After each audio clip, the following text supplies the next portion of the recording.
So my name is Lori Elliott. I'm the Chief Enterprising Officer with Spherio, and we empower small-scale producers to become legitimate and get what they're worth.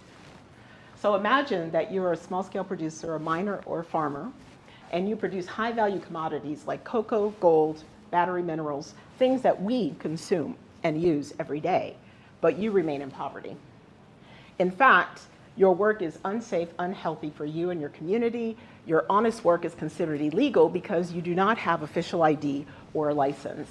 And to top it off, you're in an unconnected community, meaning that you are blocked off from opportunities. So Spherio is putting in a unified data infrastructure in unconnected communities. So they get localized access, just like we do, in more urban areas. Now, as an example, this is very much, in fact, this is a site that we have in Nigeria. We did an identity registration pilot. We couldn't register everyone. They were so excited that they followed our team to the hotel to ensure that they got their ID because they understood the significance and the importance. Now, that's just the start. We can help them get fair trade. We can help them do this sustainably so that they're not destroying the environment. And from productive improvements, they actually are able to improve their lives with better livelihoods, quality of life, and so on. Okay, so what is the market? It's actually a $2.9 billion market of people who have never accessed the internet. 2.8 billion of those live in developing countries. Most of them are poor and live in rural areas, and they're challenged by inadequate broadband, literacy and digital skills, affordability, and direct benefit. But amongst those, there are 520 million small-scale producers, and many of them actually develop and produce high-value commodities. So as an example, artisanal gold production annually by artisanal miners is $24 billion. Just 5% of that represents a market for data at $1.2 billion. Now actually, the market is not just the small-scale producers, but it's a multi-stakeholder, multi-sided platform, because the solution that we're trying to bring solves the problem of development agencies and government, also business, the producers, and the community. Competitive advantage. Spherio works where others cannot. Okay, none of the data platforms in the United States, okay, if they're in the cloud, they cannot work in these environments because there's no internet broadband or not adequate broadband. We have key competitors. Development agencies are experts at data. They also have infrastructure, but not in these areas. And there's expanding network operators like MTN and Orange in Africa. However, they are more likely to be collaborators instead of competitors because this is a last mile solution and everyone is trying to address this issue. So Spherio, being a unified offering, it's basically data infrastructure in a box that can be put on a pole, can be put on the side of a building, can actually even go in a vehicle. It's integrated, it's seamless, it has a micro data center, it has a secure platform so that identity and data is protected. And actually more importantly than the technology is the fact that we're providing local training, support, and maintenance in this solution because the technology alone will not solve the problem. Remember, the broadband wasn't really the big issue, it was all the other challenges. So when we translate this from the features, there are 4 key areas that we know that we can improve. We can increase their livelihoods by giving them fair trade. We can improve the land. We can improve their production, which then leads to all those other benefits on the outside. So our go-to-market strategy is to develop locally. We put down a pilot with the registration. We then put down the device, and then from there we get partners who actually work with us, such as the federal government of Nigeria, to nationally deploy this. And from there we can actually easily expand into other market sectors and offerings. So the financial projection is that in 5 years we'll do $27.8 million with an EBITDA of $6.2 million. Sorry, okay, a little bit longer. Oh, okay, okay. And so basically, we are offering right now for $750,000 a convertible note for 2 years at 20% annual interest. The exit is obviously principal and interest paid, either in cash or gold. And if we do not have cash on hand, the loan will convert to stock. And then our traction. We have 3 patents pending. We've piloted this in Nigeria, and now we're getting ready to sign a memorandum of understanding to deploy nationally in Nigeria, and then we're also getting ready to do a South Africa pilot. And our team. Basically, all of us have over 20 years of experience in Africa. Most of the team is in Africa. My background is in management consulting and in organizational development. Arthur is our Chief Financial Officer, extensive experience in banking and treasury. Ryan Blumenau, he's our Chief Operating Officer and Chief Data Officer. And then we have a lead product engineer and our 2 trustees, or advisors rather. Dr. Mafupe, he is one of the leading experts for doing rural broadband in developing countries. And also Dr. Lewis Owen from NC State. He provides us with help with doing the natural resource monitoring. Okay, and then if you like this cause, you can click here and join it.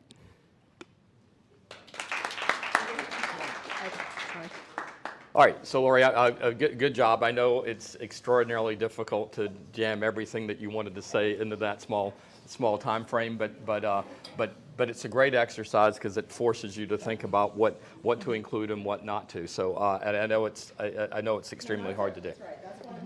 Yeah, well, I want to hear it. So, and I'm just going to be very transparent. So I got a little confused around what you were pitching, because I got there, but you know, on your problem definition, you started out with the very interesting video around the small scale producers and what problems they had, and that got my mind going in a certain direction, and then all of a sudden it was like a kind of a left turn over while I'm providing connectivity infrastructure. Yeah. Right. So there was a little bit of a leap there that you made that I feel I don't know if you made it, but I didn't make it, right? So I kind of got a little bit lost, and I was catching up the rest of the way. So I think you know, a little bit clearer on the problem you're trying to solve, and my suggestion would be, you know, fundamentally it's the connectivity issue that gives them lack of awareness, those small producers, lack of awareness of what the value of what they're doing could have, right? It's not connectivity. That's the kicker. Connectivity doesn't solve the problem. Okay. And so, but you're giving me good feedback, because the issue is not the connectivity, it's the use of the application of using technology. So I didn't get it. So if I can break in, I'm sorry, just here. So doing work in developing countries and working with small scale producers, I think what you've got is a very complex issue. You're going to have to just go one problem and only talk about that one problem. So yes, I get that it's a matrix web of crazy nuttiness, and probably the most easily identifiable thing, the connectivity is what we're thinking about, maybe even just broadband, and you're saying that's not it. Don't mention that then, because that's where we're going to get stuck. Yeah. I would literally say, here's the problem and here's the solution. Yeah. Don't tell us the story. That's where storytelling doesn't work in your favor. If you tell me the story about how producers can't do da-da-da-da-da, and then, I mean, because it's a beautiful story and it's a beautiful picture, you're weaving a narrative that's going to help us investors that are US-based default to what we already know. And that's not going to work in your favor. Okay. So just go straight to the problem and cut to the solution. That's not always going to be the case, but I think early on, you want to just get right in there and say, here's the problem, here's how our solution fits. And then on the back end, you know, after you've kind of gotten us familiar with the technology and what you're doing, that's when you come back and say, now, this isn't the only issue that these guys, it may be on your roadmap slide. If you have a longer pitch, then you can start talking about complexity. But early on, you want us to get what you're producing, because I think I fell off really quickly after you made the leap, and I I fell in the Gotcha. gap. I didn't Yeah. make the leap with you. And actually, I've been getting a lot of advice to tell the story up front, and I did. Yeah, yeah. So, yeah, and that's why. Yeah. So The story is great, and that's Yeah. the problem. The story is wonderful, but the story doesn't help your technology. Yeah. Right. That's and the I've issue. actually noticed the transition. I've been trying to work on it, but that same leap, I understand that the problem's there. So, yeah. Appreciate that. And maybe what you do is flip it, and what you do is say, here's our technology. It does da da da da da da, and then you say, but let me tell you why this is the solution. And then you tell the story, right? Because then Okay. I know what your technology is. I'm like, oh, that's kind of sexy. It looks nice. It's, da da da da, it's already being used. And then I go, oh, and now I can see how that solves that thing, So almost flipping it a little bit, because I've Okay. got to be able to make an easier jump with Yeah. you.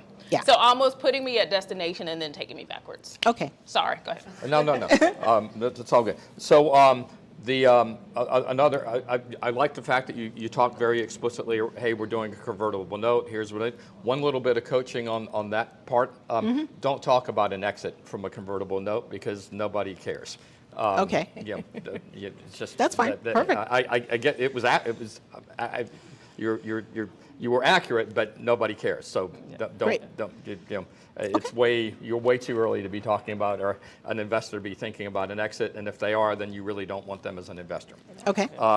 I would have done more on the pilot, because I think that might have sorted through some of my confusion around here's what the pilot was, and here was the structure of the pilot, and here was the success, right? Okay. Yep. And again, it's hard to do all this in 5 minutes, but again, good advice Yeah. on cutting the story up front, because it's going to give you more time to do that. And I'm always a big proponent of the team, right? And so you did team.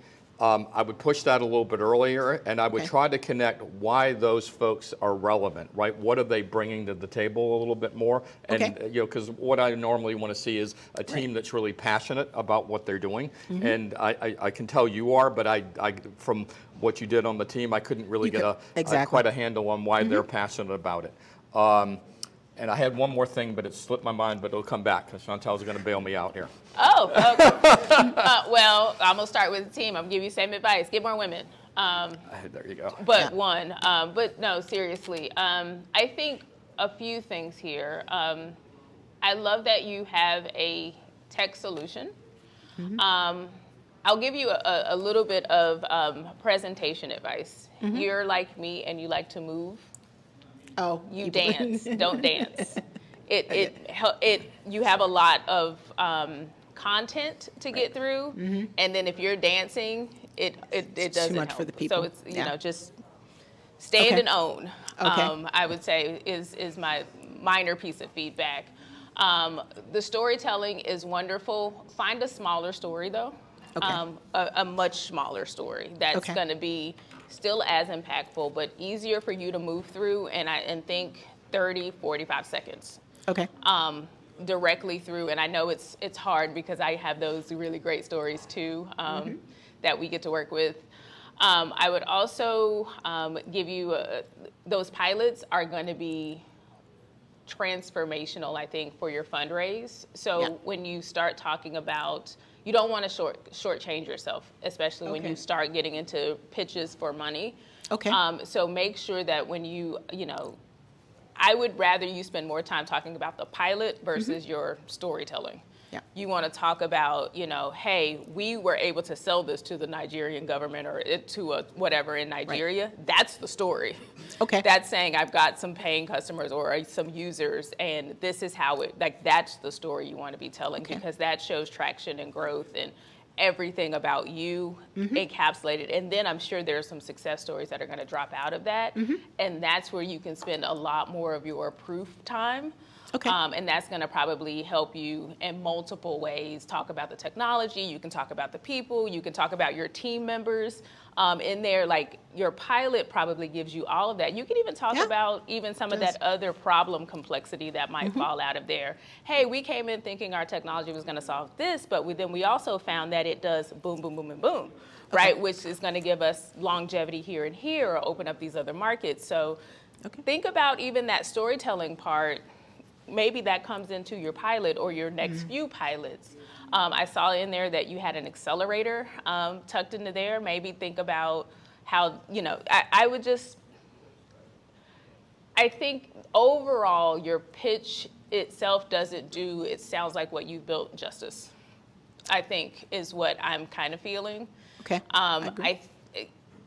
I think I would love to kind of talk with you kind of offline to understand what you've built, just because I feel like I don't have a good understanding, nuts and bolts wise, but I get the feeling that what you have started to put together is actually something that is gaining traction and could be transformative, but you need to work on how it gets presented to adequately capture the essence of it.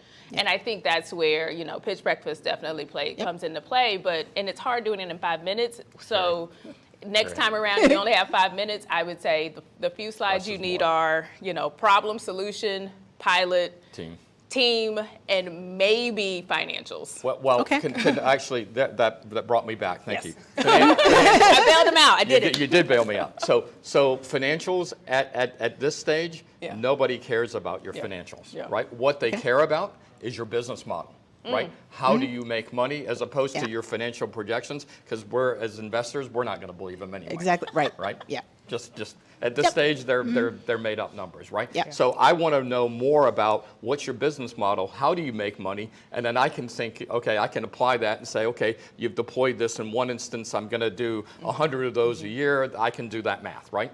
Okay. Okay. Great. I said maybe, so yeah, we're right. Okay.